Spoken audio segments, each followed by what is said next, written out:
الحمد للہ وکفا وسلام علی عبادہ الذین اصطفى اما بعد فاعوذ باللہ من الشیطان الرجیم بسم اللہ الرحمن الرحیم اما الذین سعدوا ففی الجنة خالدین فیہا واما الذین شقوا ففی النار صدق اللہ العظیم۔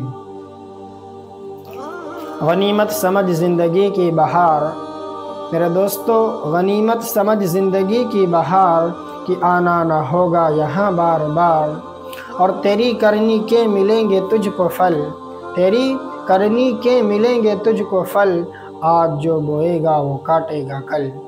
میرے دوستو اور پیارے نوجوانوں، اللہ رب العزت کا لاکھ لاکھ احسان ہے کہ اللہ رب العزت نے ہم سب کو مسلمان بنایا ہے اور ایمان کی دولت سے نوازا، اور جناب محمد رسول اللہ صلی اللہ علیہ وسلم کی امت میں پیدا کیا۔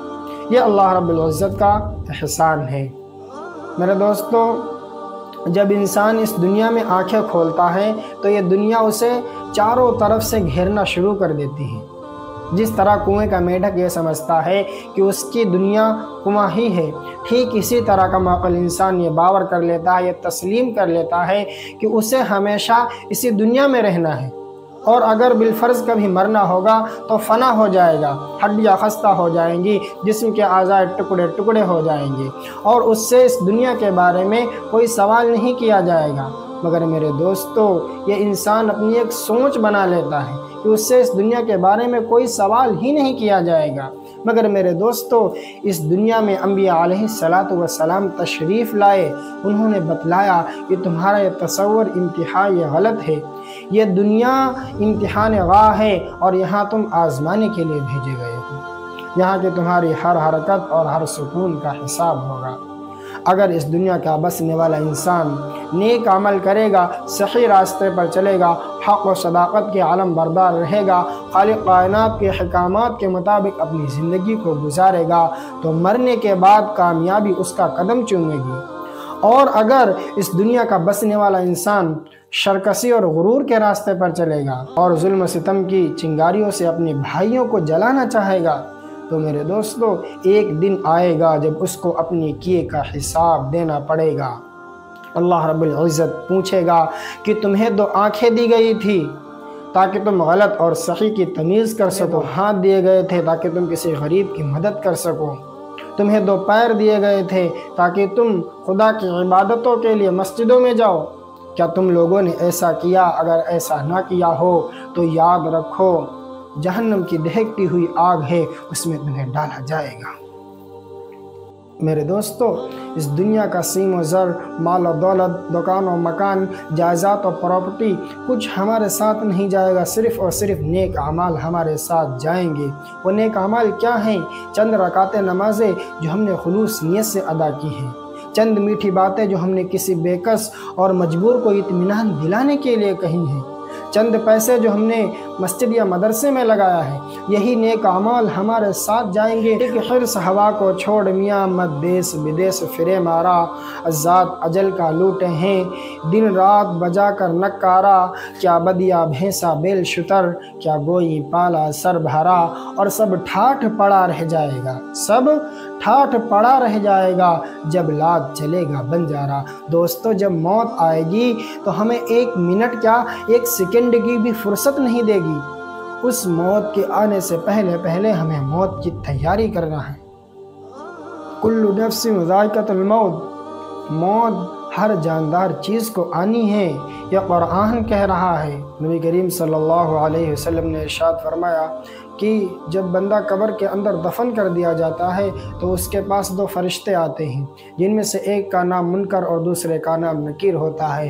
وہ آ کر مردے سے سوال کرتے ہیں، من رب کا، تیرا رب کون ہے؟ ما دین کا، تیرا دین کیا ہے؟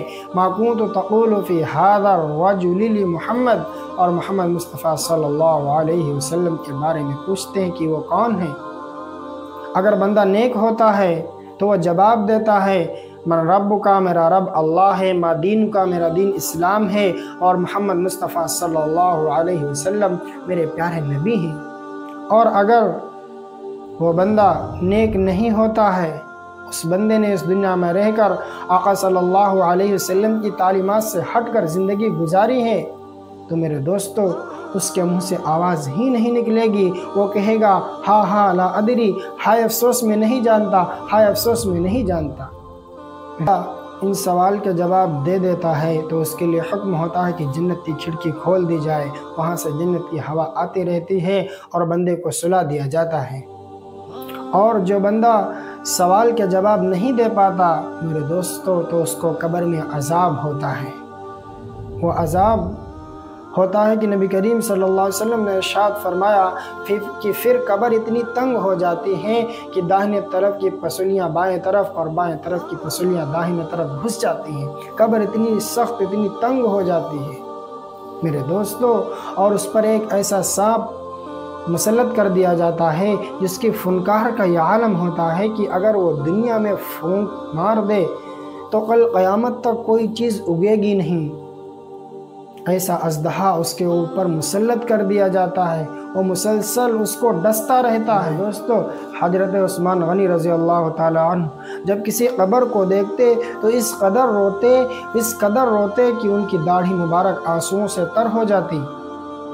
لوگوں نے دریافت کیا کہ آپ کے سامنے جنت کے ثواب اور جہنم کے عذاب کا تذکرہ ہوتا ہے، مگر آپ اس قدر نہیں روتے جیسا کہ قبر کو دیکھ کر روتے ہیں۔ حضرت عثمان غنی رضی اللہ تعالی عنہ نے فرمایا کہ قبر آخرت کی منزلوں میں سے سب سے پہلی منزل ہے۔ اگر یہ منزل آسانی سے طے ہو گئی تو اس کے بعد کی منزلیں اس سے کہیں زیادہ آسان ہو جائیں گی، اور اگر یہی منزل سخت ہو گئی تو اس کے بعد کی منزلیں اس سے کہیں زیادہ سخت ہوں گی۔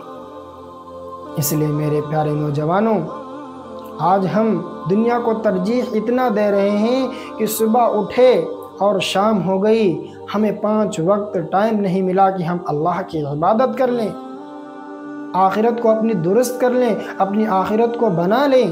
میرے دوستو، دنیا کے کاموں میں اس طریقے سے ہم ملوث ہو گئے، دنیا کے کاموں میں اس طریقے سے ہم الجھ گئے کہ ہم اللہ کو بھول گئے، نبی صلی اللہ علیہ وسلم کی تعلیمات کو بھول گئے۔ میرے دوستو، کامیاب اور کامران شخص وہی ہے جو موت کے آنے سے پہلے موت کی تیاری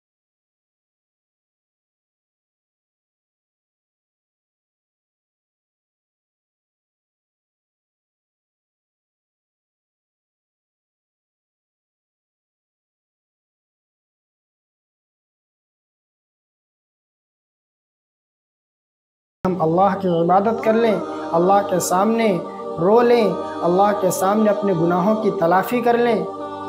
ہمیں وقت ہی نہیں ملا، پتہ چلا صبح ہوئی، شام ہو گئی، شام سے پھر دوسرا دن ہو گیا، پھر 1 ہفتہ گزر گیا، پھر ہفتے سے پورا مہینہ گزر گیا، مہینے سے پورا سال گزر گیا، پورا سال ہو گیا۔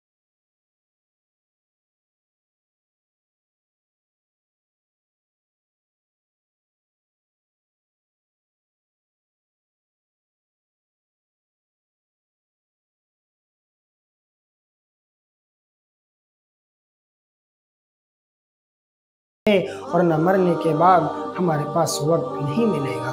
ہر کوئی یہ چاہے گا کہ ایک بار دوبارہ زندگی دے دی جائے اور میں دنیا میں جا کر اللہ کی خوب عبادت کروں گا۔ یہ ہر شخص قبر میں فرشتوں سے کہے گا، مگر میرے دوستو، فرشتے اس سے کہیں گے کہ یہاں آنے کے بعد کوئی نہیں دوبارہ جاتا۔ اس لیے میرے دوستو، ہم اور آپ اپنی آخرت کو بھی درست کر لیں، دنیا بھی کمائیں اور اپنی آخرت کو بھی بنائیں۔